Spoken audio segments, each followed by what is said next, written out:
డెఫినెట్‌గా ఓన్లీ తలనొప్పి, వినికిడి లోపం ఉండడం వల్ల డెఫినెట్‌గా 100% బ్రెయిన్ ట్యూమర్ అని చెప్పలేము గానీ, బ్రెయిన్ ట్యూమర్‌కి ఇది ఒక రకమైన సంకేతం. పర్టిక్యులర్‌గా సీపీ యాంగిల్ ట్యూమర్స్ అంటారు. అంటే బ్రెయిన్‌కి అండ్ మన వినికిడికి సంబంధించిన నరం అంటే బ్రెయిన్ నుంచి మనకి క్రేనియల్ నర్వ్స్ బ్రెయిన్ నుంచి బయటకొచ్చే నరాలు 12 జతలుంటాయి. అందులో వినికిడికి సంబంధించిన నరం కూడా ఒకటి. సో, ఆ నరం బ్రెయిన్ స్టెమ్ అనే దగ్గర నుంచి బయటకు ఎక్కడైతే వస్తుందో ఆ రీజియన్‌ని సీపీ యాంగిల్ అంటాం. అక్కడ ఉన్న ట్యూమర్స్ పర్టిక్యులర్‌గా వెస్టిబులార్ స్క్వానోమా, మెనింజియోమా అనే ట్యూమర్స్ అనేవి అక్కడ రావడం సహజం. ఈ ట్యూమర్స్‌లో తలనొప్పి, కళ్ళు తిరగడం, వినికిడి లోపం అనేది చాలా సహజంగా కనిపిస్తాయి. ఇంకా ఇన్ డీటెయిల్‌గా అంటే చాలా సింప్టమ్స్ ఉంటాయి కానీ, ఎప్పుడైతే మనకి వినికిడి లోపం, తలనొప్పి అని వచ్చింది అని అంటే ఇమ్మీడియేట్‌గా మనకు సీపీ యాంగిల్ రీజియన్‌లో ఏదైనా ట్యూమర్ ఉందా లేదా అనేది చెక్ చేసుకోవడం first and foremost important thing. So, డెఫినెట్‌గా ఈ సింప్టమ్స్ ఉన్న వాళ్ళు వెంటనే వీలైనంత తొందరగా న్యూరో సర్జన్ ఆర్ న్యూరో ఫిజిషియన్ని కన్సల్ట్ అయ్యి రెస్పెక్టివ్ స్కాన్స్ ఒకటే అన్నిసార్లు ఫైనలైజింగ్ థింగ్స్ కాదు. ఒక్కొక్కసారి స్కాన్స్ కూడా కంప్లీట్ నెగిటివ్ కూడా రావచ్చు. సిటీ స్కాన్‌లో సాధారణంగా తక్కువ సైజులో ఉన్న ట్యూమర్స్ అనేవి కనిపించడం చాలా కష్టం.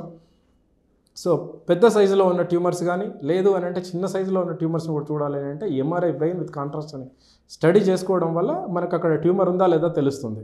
సో, డెఫినెట్‌గా ఈ రెండు సిమ్టమ్స్ కాంబినేషన్ అనేది కొంత మనం జాగ్రత్తగా ఉండాల్సిన అవసరం ఎంతైనా ఉంది. పర్టిక్యులర్‌గా సీపీ యాంగిల్ ట్యూమర్స్ అనేది ఇవి one of the common tumours బ్రెయిన్‌లో.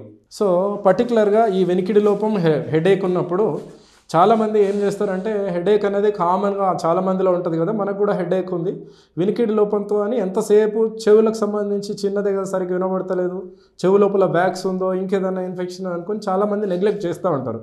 మనం వాళ్ళకి సివియర్ అయిపోయి మనం చూసుకునేసరికి మనం చెక్ చేస్తే వాళ్ళకి చెవులోంచి బ్రెయిన్కి వెళ్ళే నాడి ఆడిటరీ నర్వ్ అంటాం, అది బాగా తీవ్రంగా ఎఫెక్ట్ అయినప్పుడు ఆటోమేటిక్గా మనం సర్జరీ చేసినా కూడా వాళ్ళకి మళ్ళీ వెనికిడి లోపం అనేది కరెక్ట్ అయ్యే ఛాన్స్ చాలా తక్కువ ఉంటుంది.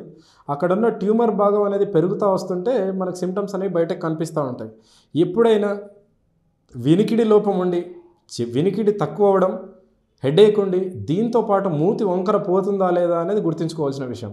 ఒక్కసారి మూతి కూడా వంకర పోతుంది అని అంటే బ్రెయిన్లోంచి ఈ రెండు నరాలు అంటే మన వెనికిడికి సంబంధించిన నరాలు మన ముఖంలో ఉన్న కండరాలకు సప్లై చేసే నరం ఫేషియల్ నర్వ్ అంటాం, ఈ రెండు అనేది ఒక జతలాగా బయటకు వస్తూ ఉంటాయి బ్రెయిన్లోంచి.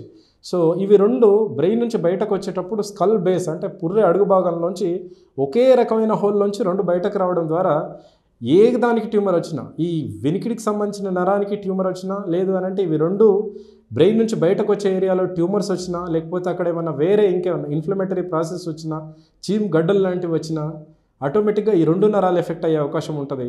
దాని సైజు ఇంకా కూడా తీవ్రంగా పెరిగినప్పుడు మన ముఖానికి సంబంధించిన ఒక సైడ్ స్పర్శ అనేది ఎఫెక్ట్ అవ్వడం జరుగుతూ ఉంటుంది. సో, ఓన్లీ ముఖానికి సంబంధించిన కండరాలకు సంబంధించిన నరం ఎఫెక్ట్ అయినప్పుడు మూతి వంకరపోవడం జరుగుతుంది. మనం కళ్ళు మూసుకుందాం అనుకున్నా కూడా ఒక కన్ను పూర్తిగా మూసుకుపోతుంది, ఒక కన్ను మాత్రం పూర్తిగా మూసుకోలేకపోతారు. దానివల్ల ఏంటి అని అంటే పేషెంట్కి కన్ను లోపల స్పర్శ ఉంటుంది కానీ కన్ను రెప్ప మాత్రం పూర్తిగా మూసుకోలేరు. సో, దాని అర్థం ఆటోమేటిక్గా బ్రెయిన్ లోపల ఇది నరం ఎఫెక్ట్ అయింది, సీపీ యాంగిల్ రీజియన్ లోపల ట్యూమర్ ఉండే అవకాశం ఎక్కువ ఉంది. వీలైనంత తొందరగా హాస్పిటల్కి రష్ కావాలి. దానికి సంబంధించిన పూర్తి ఎగ్జామినేషన్ చేసుకొని మోస్ట్ ప్రాబబ్లీ 100లో 90% మందిలో ఈ రీజియన్లో ప్రాబ్లమ్స్ ఉండే వాళ్ళకు సర్జరీ అవసరమే ఎక్కువ ఉంటుంది. ఎప్పుడైతే దాని ట్యూమర్ సైజు చాలా తక్కువ 3 సెంటీమీటర్ల కన్నా తక్కువ ఉన్నప్పుడు పేషెంట్ సర్జరీకి అన్ఫిట్గా ఉన్నప్పుడు రేడియో సర్జరీ అనేది సర్జరీ కాదు, రేడియేషన్ థెరపీతోనే దాన్ని క్లియర్ చేసుకునే అవకాశం ఉంటుంది. సో, మనం రేడియేషన్ థెరపీతోటి క్యూర్ అవ్వాలన్నా లేకపోతే మనకు ముఖం వీక్నెస్ అంటే మూతి వంకర పోవడం అనేది పర్మనెంట్గా ఉండొద్దు అనుకున్నా, వినికిడి లోపం అనేది పర్మనెంట్గా ఉండొద్దు అనుకున్నా మనం ఎర్లీ స్టేజ్లో మనం రీచ్ అవుతేనే దానికి సంబంధించిన టెస్టులు చేసుకొని దానికి సంబంధించిన సర్జరీ వీలైనంత తొందరగా సెక్యూర్గా సేఫ్గా చేసుకునే అవకాశం ఉంటుంది. ఎక్కువ న్యూరలాజికల్ డెఫిసిట్స్ లేకుండా అంటే నరానికి సంబంధించిన డెఫిసిట్స్ ఎక్కువ లేకుండా ప్రాణాలతోటి బయటపడే అవకాశం ఎక్కువ ఉంటుంది.